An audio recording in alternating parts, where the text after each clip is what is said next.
CT는 사실 엑스레이보다 위험하다고 얘기를 하잖아요. 엑스레이를 많이 쬐는다. 많이 찌니까. 보통 한 100배 정도 많이 쬐다고 얘기를 하시더라고요. 100배밖에 안 돼요?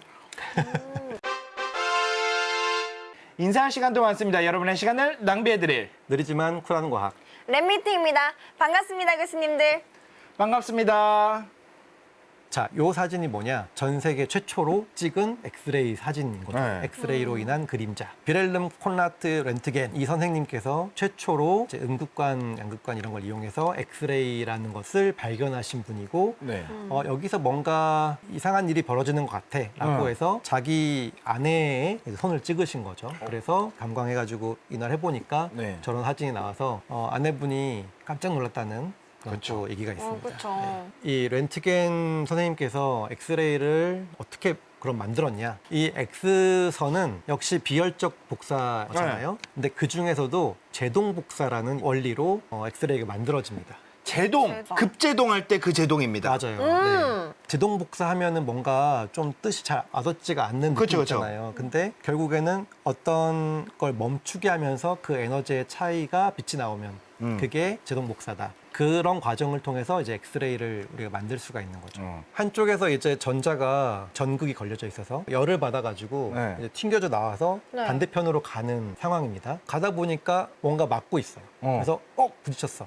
그때 이제 나오는 에너지가 이제 엑스레이인 거죠. 우리가 엑스레이를 만드는 장치의 모습이 저렇게 생겼다고 하더라고요. 저도 이번에 네. 처음 알았어요. 양쪽에 이제 전기를 걸어줍니다. 전기를 걸어주면 이제 플러스 극, 마이너스 극이 만들어지는데 네네. 거기에 강력하게 속도를 갖는 전자를 이제 쏴주는 거죠. 네. 그렇게 되면은 저 안에서 이제 넘어가는데 저 비스듬하게 네네, 이렇게 되어 있는 왼쪽에. 녀석에 이제 부딪히는 거예요. 전자가. 그러면은 이러면서 갑자기 속도가 확 줄어드니까 거기서 이제 엑스레이가 나오는 에너지가 거죠. 나오고 그게 이제 엑스레이인 거죠. 굉장히 짧은 파장을 갖는 빛이 나오는 거죠. 그렇죠. 저 장치가 열이 이제 많이 발생하고요. 그렇죠. 그다음에 실제로 엑스레이로 나가는 그 에너지의 포션은 1% 정도밖에 되지 않는다. 엄청나게 작다고. 그렇죠. 요거는 이제 다른 각도에서. 다른 각도에서 본 건데 저기 네. 이제 부딪히는 곳이 전자가 딱 부딪히게 되는 곳이죠. 그리고 아까 말씀드린 것처럼 이제 제동 복사라는 건 결국에는 속도가 바뀌는 것도 의미할 수 있거든요. 그렇죠, 그렇죠. 왜냐면은 속도라는 건 방향도 포함이니까 직선으로 가다가 한쪽으로 꺾이게 되면은 네. 속도가 변하잖아요. 그게 네. 이제 제동이 걸렸다고 볼 수 있거든요. 그럴 때 이 에너지의 차이 때문에 또 엑스레이를 만들 수가 있습니다. 네. 입자 가속기라고 생각하시면 되는데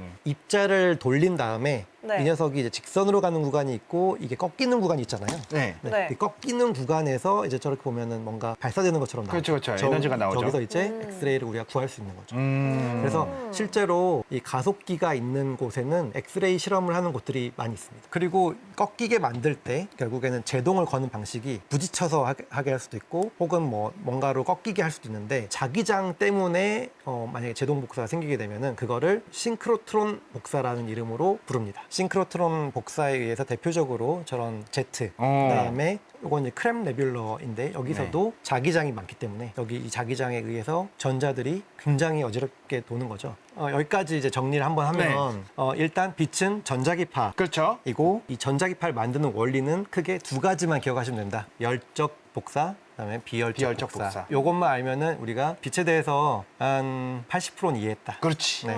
요즘에는 이제 굉장히 엑스레이를 잘 만들고 디텍터도 좋아졌기 때문에 화질도 좋아졌고 선명합니다. 우와, 다르네요. 그렇죠. 이 뼈의 이 마디마디 그다음에 이 뼈의 어떤 두께 같은 것도 느껴지고 그렇죠, 그렇죠. 그다음에 이걸 가지고 뼈 나이도 측정합니다. 성장판이 뭐 닫혀 있니 열려 있니 이런 거 할 때 요즘에 그 성장 클리닉에 가면 이제 아이들이 손 엑스레이를 찍고 그거를 이제 나이를 측정하죠. 자, 이런 의료 영상, 특히 뭐 엑스레이나 CT, MRI 같은 거를 전문적으로 분석하시고 판독하시는 분들이 이제 영상의학과에 계신 분들입니다. 네. 이걸 하는 과를 영상의학과라고 하고요. 저기 계신 선생님들, 판독하는 의사 선생님들을 이제 영상의학 전문의라고 부릅니다. 그렇죠. 영어로는 레디올로지스트라고 네. 부릅니다. 그리고 이 영상 판독을 도와주는 또 전문 기사분들이 계세요. 이런 분들은 레디오그래퍼, 촬영가, 촬영가. 레디오그래퍼, 촬영가. 포토그래퍼처럼. 그래서 영상의학 전문의가 되려면은 이 영상 판독만 이제 수련을 받아야 돼요. 큰 병원의 경우에는 부위별로 다 나눠져 있습니다. 또 그래서 같은 영상의학과라고 하더라도 머리 쪽만 보시는 분들이 있고요. 네. 가슴만 보시는 분들도 있고 배 부분만 보시는 분들이 있습니다. 그리고 근골격만 보시는 분이 따로 있어요. 그래서 같은 엑스레이를 뭐 찍었다고 하더라도 이걸 누가 읽느냐에 따라 판독의 결과가 차이가 날 수가 있어요. 아. 궁금한 게 있는데 그러면은 내가 예를 들어서 가슴이 아파서 갔어. 엑스레이나 MRI를 찍잖아요. 찍고 나서 판독은 방사선 전문의가 하시고 내가 갔던 내과 전문의 선생님도 볼 수는 있는데 방사선 의사 선생님의 의견을 많이 따르는 거예요? 기본적으로 일반 의사분들도 어느 정도 배우긴 하지만 네. 전문적이진 않은 거고요. 왜냐면은 우리가 일반 의사, 그러니까 보통 뭐 GP라고 부르는데 이런 분들이 다 진료는 다 보시잖아요. 네네네. 일반 의원에서. 근데 전문성은 조금 떨어지는 거죠. 그래서 이제 제대로 된 정말 정확한 판독을 받고 싶다고 하면은 이제 영상학과가 있는 병원에 가서 영상학과 선생님들이 판독을 하게 되는 걸 기대하셔야 됩니다. 오, 이것도 좋은 팁이에요. 그래서 인공지능이 도입이 되는 이유도 결국에는 영상학 전문의가 부족하고 일반 의사들이 판독을 하는데 이제 어려움을 느끼기 때문에 이런 부분들을 해소해 줄 수 있지 않을까라는 기대로 연구들이 많이 진행이 되고 있는 거죠. 저것도 궁금했거든요. 저도 예전에는 꽂았단 말이에요. 필름이 나와서. 요즘은 다 디지털로 나오잖아요. 네. 옛날에는 진짜로 필름으로 찍었는데요. 네네. 그 필름 우리 카메라처럼 똑같이 그렇게 했는데 감광지 이용해가지고 했는데 지금은 이제 디텍터 자체가 디지털화되어 있는 거죠. CCD랑 비슷한 디텍터가 있는 그러니까 거죠. 옛날에 필름 카메라로 찍어서 사진으로 보는 거하고 요즘 디카로 봐서 다 전화기랑 뭐 이런 걸로 갖고 있지 않습니까? 그렇게 이해하시면 됩니다. 이게 이제 병원에 보통 있는 이제 엑스레이 촬영 네. 장비입니다. 보통 네. 이제 천정에 달려 있는 형태로 해서 오른쪽에 보이는 게 디텍터가 저 안에 달려 있는 거고 저 왼쪽에 있는 물체가 엑스레이 광원이 저기 있는 거죠. 숨 참으세요 하고 이제 착 찍으면은 빛이 가서 우리는 이제 그림자를 얻게 되는 거죠. 근데 궁금한 건 숨은 왜 참나요? 이게 이제 자세를 정확하게 맞추기 위해서 그렇습니다. 그리고 폐를 가장 크게 보기 위해서 숨 들이마시고 이제 멈추세요라고 멈추세요. 하는 게 허니. 이제 딱 부풀리. 포즈 하는 거구나. 네네. 그렇죠, 그렇죠. 근데 거기서 움직이는 사람들이 있죠. 네. 네, 그러면은 영상이 희끄무리하게 나옵니다. 자, 이제 엑스레이를 이용한 또 다른 장비가 바로 이제 그쵸. CT라고 하는 장비입니다. 단층 촬영이라고 하죠. 네. 일반적으로. 컴퓨터 단층 촬영이라고 네. 하는데 엑스레이는 우리가 평면밖에 못 보잖아요. 네네. 근데 CT는 입체로 볼 수 있게 만드는 거예요. 이 사람들이 굉장히 고민을 많이 한 거죠. 어떻게 하면은 이 몸을 입체로 한번 볼 수 있지 그치, 않을까? 그치. 이제 그걸 연구하다가 나온 게 이 CT라는 장비입니다. 오, 네네. 그래서 CT는 기본적으로 일단 엑스레이보다는 좀 복잡할 것 같잖아요. 그쵸, 그쵸. 네. 그래서 이제 CT를 촬영했을 때 어떻게 촬영이 되는지를 보여드린 건데요. 저게 이제 겐트리라고 해서 이제 쭉 들어가고 쭉 움직이면서 저기에 이제 엑스레이 소스가 있고 이 받는 부분, 이 네. 리시버가 있어서 저 녀석이 돕니다. 빙글빙글. 계속 찍어요. 쭉 찍으면서 그 영상을 얻습니다. 우리가 딱 찍으면은 엑스레이를 한번 찍으면은 이렇게 찍으면 평면 나오잖아요. 근데 이거를 모든 돌면서 이렇게 계속 찍는 돌면서 그치? 찍는 거잖아요. 이렇게 나오는 거야. 그러니까 봐봐. 모든 부분에서. 요렇게 한번 찍고, 요렇게 한번 찍고, 요렇게 한번 찍고, 이렇게 찍고, 요렇게 나눠서 찍는 거지. 그걸 쌓는 거예요. 그렇게 얻은 영상은 어떻게 생겼을까요? 이 CT로 찍은 영상은 저렇게 오른쪽에 보이는 것처럼 우리가 일반적으로 아는 영상이 나오지 않고 이 사이노그램이라고 하는 영상이 나옵니다. 이 각도에 따라 영상이 저렇게 누적이 되어 있는 형태로 나오는 거죠.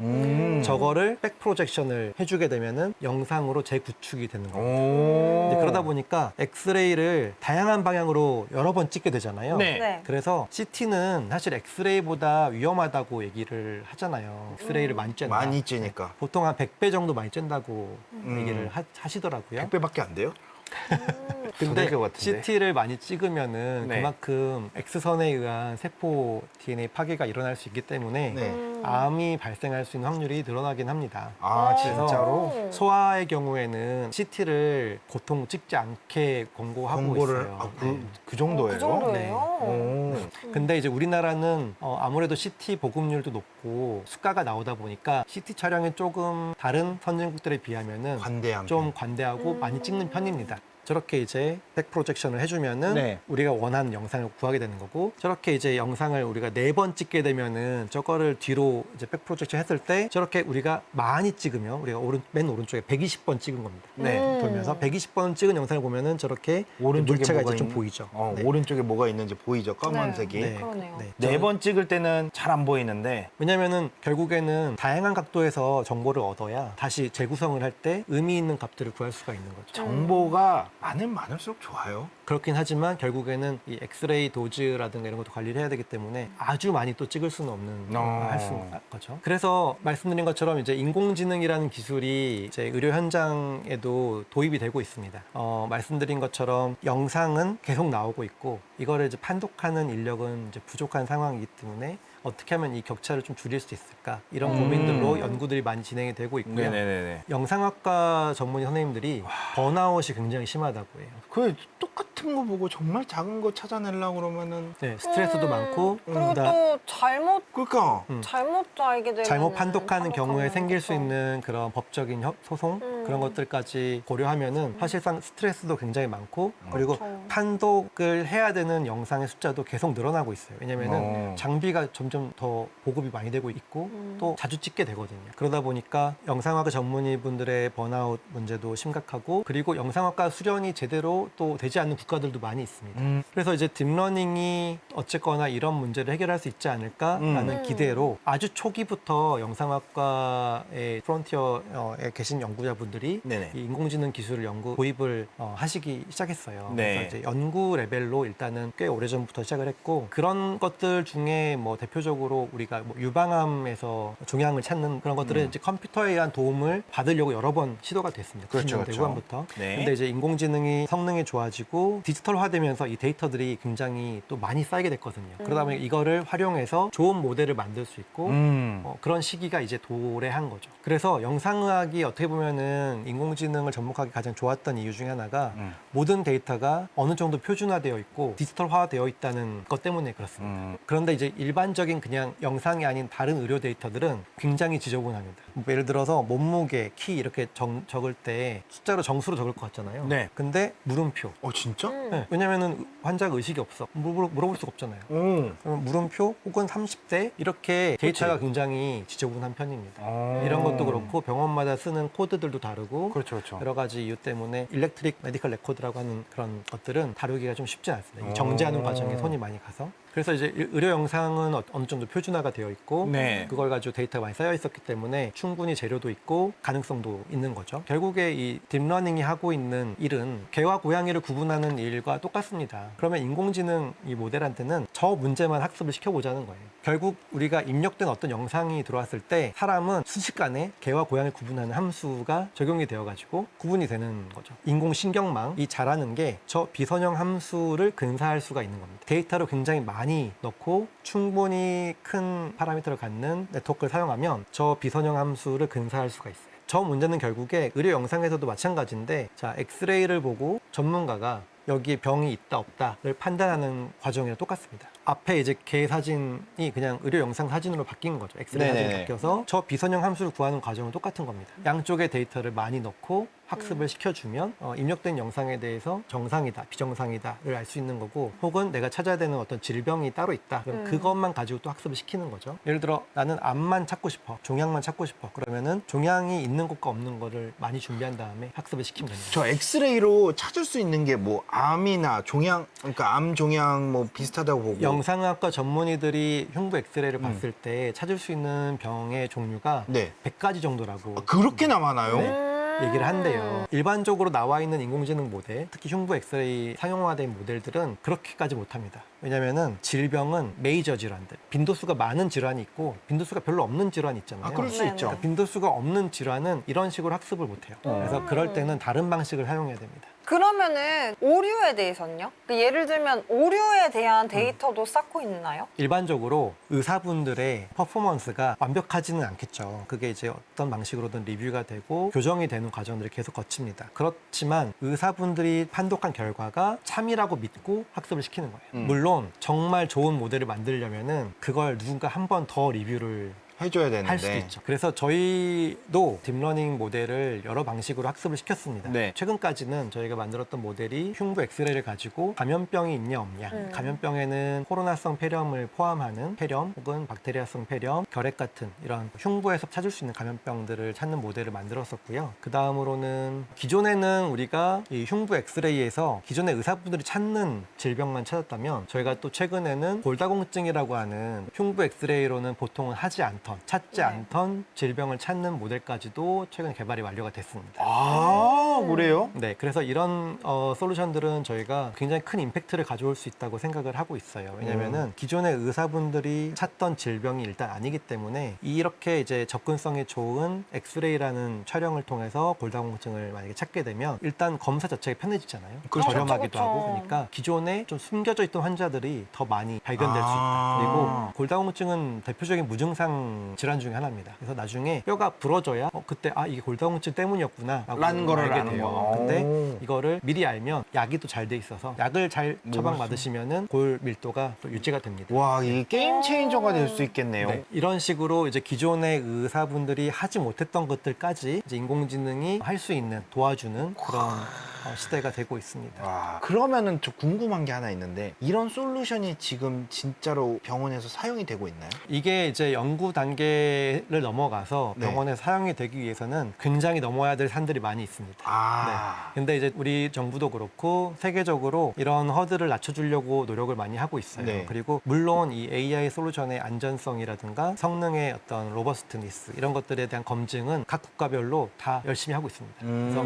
인허가 과정을 거쳐야 되고 실사용자들의 의견을 또 받아가지고 계속 개선되는 과정을 거칩니다. 그래서 의료기기이기 때문에 굉장히 조심스럽게 접근을 하고 있지만 결과적으로는 어느 부분들은 많이 사용이 될 거다라고 생각합니다. 아직 실제로 사용되지는 않지만 잠재력이 엄청나게 무한하고 가능성이 높기 때문에 사용되기 시작하면 임팩트가 클 것이다. 그래서 저희도 회사이기 때문에 또 이윤 추구라는 부분이 있지만 저 역시도 연구자 출신이고 또 천문학을 떠나서 이렇게 연구를 하고 또 회사를 차릴 때 저의 어떤 개인적인 바람은 이런 기술들이 정말 인류에게 보탬이 됐으면 좋겠다라는 생각을 항상 하고 있습니다. 그래서 저희가 아까 보여드렸던 뭐 감염병에 대한 솔루션이라든가 그 외에도 특히 개발도상국의 의사분들을 보조할 수 있는 솔루션들을 저희가 계속적으로 개발하고 있고 돈을 벌 수 있는 제품들도 아까 골다공증 같은 것들이 아마 그렇게 될 거라 기대하는데 계속적으로 만들고 있습니다. 인사할 시간도 많습니다. 여러분의 시간을 낭비해드릴 느리지만 쿨한 과학.